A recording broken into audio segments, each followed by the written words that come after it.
Okay, so everyone talks about the popular Fifth Avenue as the only millionaires' row in Manhattan. Everyone talks of its glitzy past and its lost mansions. But it seems we forgot about one other avenue. Welcome to Schmancy, the place where we talk all things rich, exclusive, and fancy schmancy. Once upon a time in old New York, gilded palaces adorned all of Riverside Drive, as it was one of the city's most coveted addresses. It was a boulevard of freestanding mansions, sprawling estates, and glittering castles. Each with their own legacy. Each with their own style.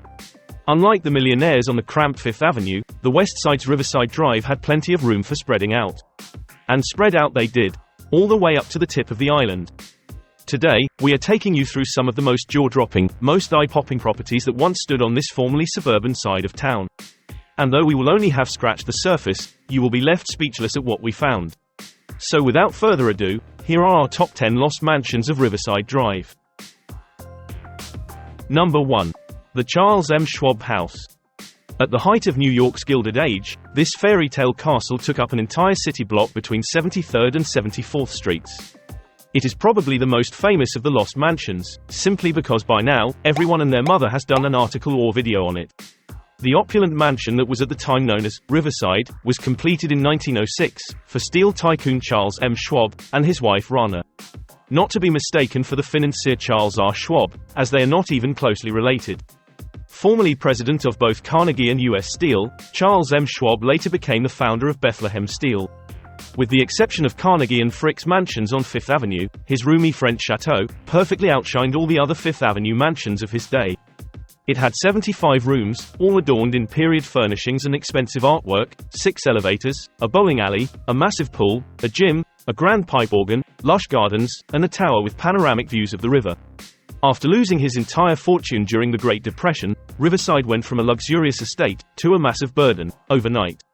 Unable to pay the taxes and unable to sell, Schwab was forced to abandon his beloved palace in 1939. He moved into a small apartment on Park Avenue, where he died penniless shortly thereafter. By 1947, the mansion was slated for the wrecking ball. And by 1950, it was all replaced by this large, red brick apartment complex called the Schwab House. Number 2. The Cyrus Clark Mansion.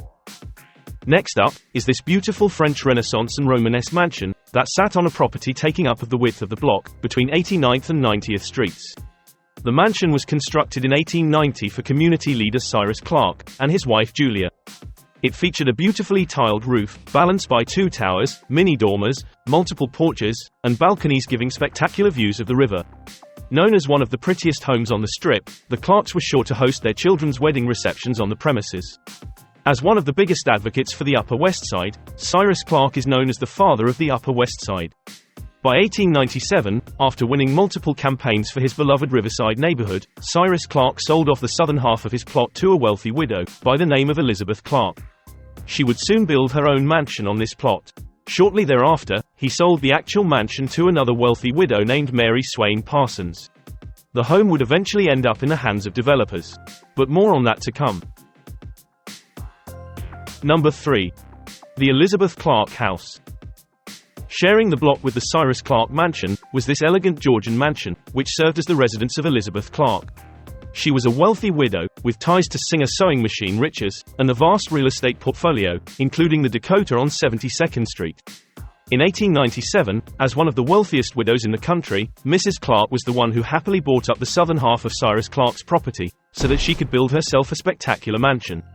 Her mansion featured a conservatory, a bowling alley which could easily be spotted from the exterior, and a flared marquee at the main entrance.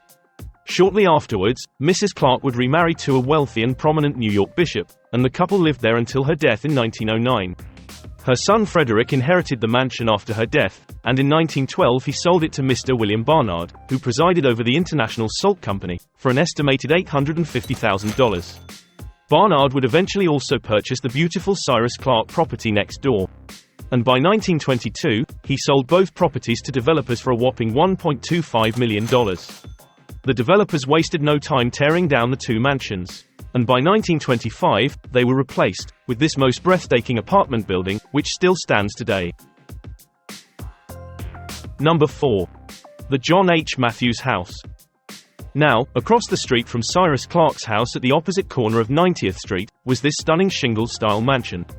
It was completed in 1891 for the family of John H. Matthews, heir to America's most successful soda fountain fortune. Matthews had also purchased his plot from Cyrus Clark, who was a pioneer of the Upper West Side, and owned a lot of the surrounding land. The mansion featured a corner turret, a wraparound porch similar to those of the Victorian homes of its day, and it sported one of the prettiest cast-iron fences in the form of swelling vines. The Matthews family would eventually sell the home in 1905.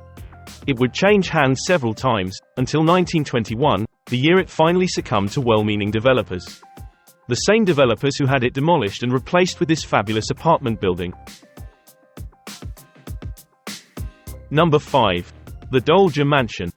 Let's now skip a few blocks and travel up to 100th Street, where we'll find this enormous brick and stone mansion. It was completed in 1889 for Peter Dolger and his family. Dolger was a German immigrant who had made his fortune in the brewing industry. In fact, he was the first to bring lager beer to New York City. And due to Riverside Drive's sweeping views of the Hudson, and its newly minted reputation as a posh neighborhood, he chose the northeast corner of 100th Street as the perfect spot to build his new home. His 4-story mansion had multiple balconies, dormers, and was surrounded by beautiful gardens on 3 sides. Dolger's family would remain in the home until the death of his widow in 1925. Shortly after, it was well received by developers who raised it to make room for this colossal 15-story apartment building, which still stands today. Number 6. The Samuel G. Baines Mansions. These 2 stately homes were both constructed for the family of Irish-born Samuel G. Baines. As the son of a prosperous textile merchant, he could have remained in Ireland and lived a very comfortable life. However, Baines chose to emigrate to America to accumulate a larger fortune. And he did it through California gold, Texas oil, banking, and real estate. His showstopper of a home could be found at the southeastern corner of 108th and Riverside. Completed in 1891, it was the perfect complement to his first home on the northeastern corner, which he quickly outgrew and sold for profit. To ensure he had the proper neighbors, Baines purchased the vacant lots surrounding his villa. He then sold them off to buyers who would abide by his strict rules to build only high-class residences. His pride and joy Romanesque mansion was a combination of brick and stone, with a complex red-tiled roof. It consisted of a 4-story corner pavilion, a multitude of balconies, several bay windows, and a grand arched entrance, for a well-balanced but uniquely asymmetrical look. Baines finally gave in to the developers in 1921, provided that he occupied the penthouse of the new 14-story apartment building that took its place. Sadly, he passed in 1924, and never got a chance to move in. The apartment building still stands today. Number 7. The Carrigan Mansion. This one-of-a-kind Greek revival masterpiece was built in 1836 for Irish-born banker and philanthropist Andrew Carrigan.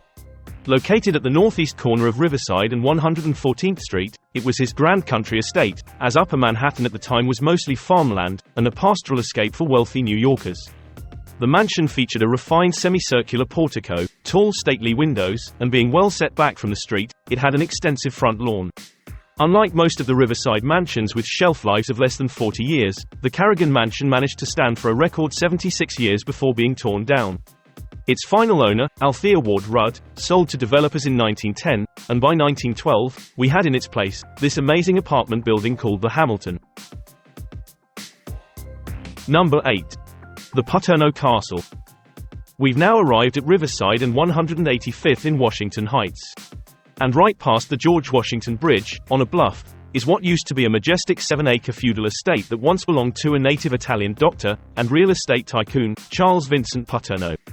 As a proud member of the Paterno family of builders, he was responsible for the construction and development of numerous apartment buildings in Upper Manhattan. Built between 1905 and 1916, his castle featured a white marble facade, turrets, a subterranean driveway, a cellar for growing mushrooms, a ballroom with balconies overlooking the Hudson, a grand pipe organ, a roof garden, a colonnaded pergola, formal Italian gardens, and so much more. By the 1930s, redevelopment had made its way up into Washington Heights, and the fancy mansions had to go. Ever the real estate developer that he was, Dr. Paterno had no qualms about raising his own home for colossal profits. And so he built a complex of 5 glorious apartment towers in its place, and headed for the more pastoral landscapes of Greenwich, Connecticut. The complex known as Castle Village still stands today, and the only remnants of the old castle are the outbuildings, the two-story cottages which are now private townhouses, and the 75-foot retaining wall. Number 9. Libby Castle.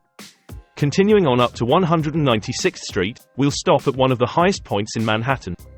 We're now at Fort Tryon Park, a narrow ridge overlooking the Hudson, a famous battle site during the Revolutionary War, and the most remarkable public park brought to you by John D. Rockefeller Jr. and Frederick Law Olmsted Jr.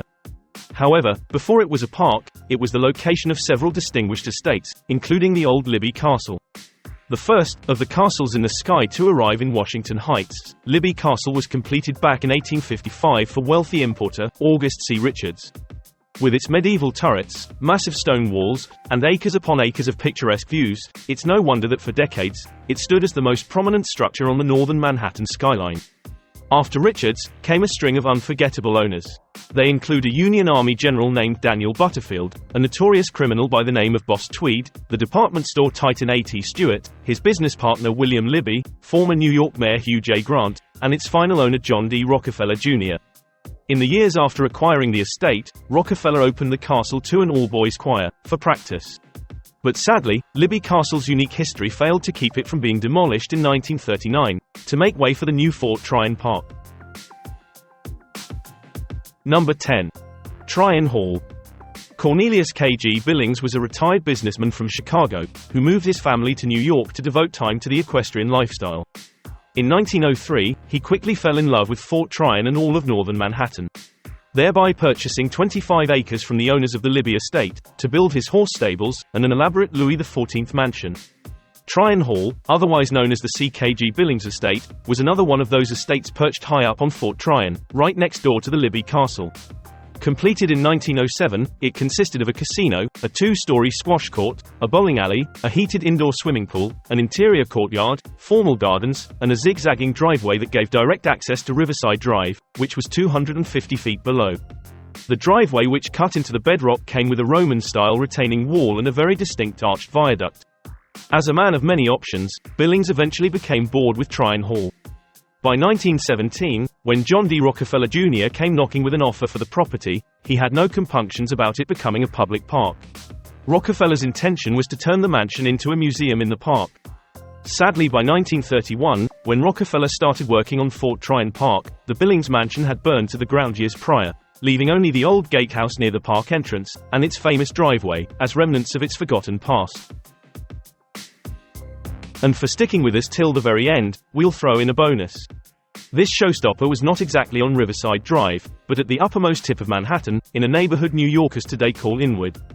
Perched on top of a hill, at what is now Broadway and 216th, is our final castle in the sky.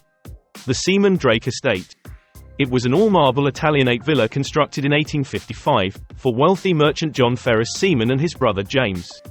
The Seaman family was of old-stock New York aristocracy, with their father Dr. Valentine Seaman, being credited for introducing the smallpox vaccine to America in the early 1800s. Overlooking both the Harlem and Hudson rivers, the 25-acre summer estate came with all the fixings. There were terraced gardens all with marble staircasing, a conservatory, a roofline capped with ornate cupolas, and even an in-house chapel. In addition, the 30-room mansion came with multiple outbuildings, which included a gatehouse at the bottom of the hill. The gatehouse was a massive marble arch modeled after the Arc de Triomphe in Paris. This prominent arch served as the gateway into the steep driveway that led up to the home, and was large enough to accommodate housing for its gateman. By the late 1800s, the Seaman's nephew, Lawrence Drake, had inherited the estate.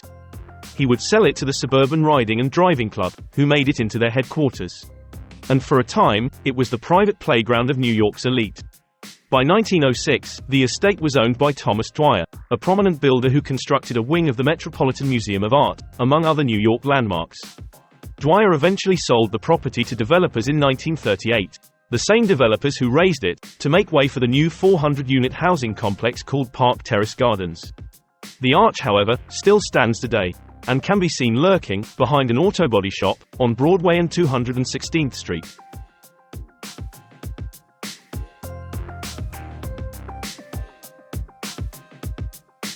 And that's it for the top 10 lost mansions of Riverside Drive. So, which of these mansions did you like the most? Are there any you think should have been preserved? Anyway, if there's anything else you would like to mention about this topic, feel free to share it with us in the comments below. Furthermore, if you got any value out of this video, be sure to like, subscribe, and click on the bell icon so you never miss out on another video. With that said, we'd like to thank you for watching, and we'll see each other next time.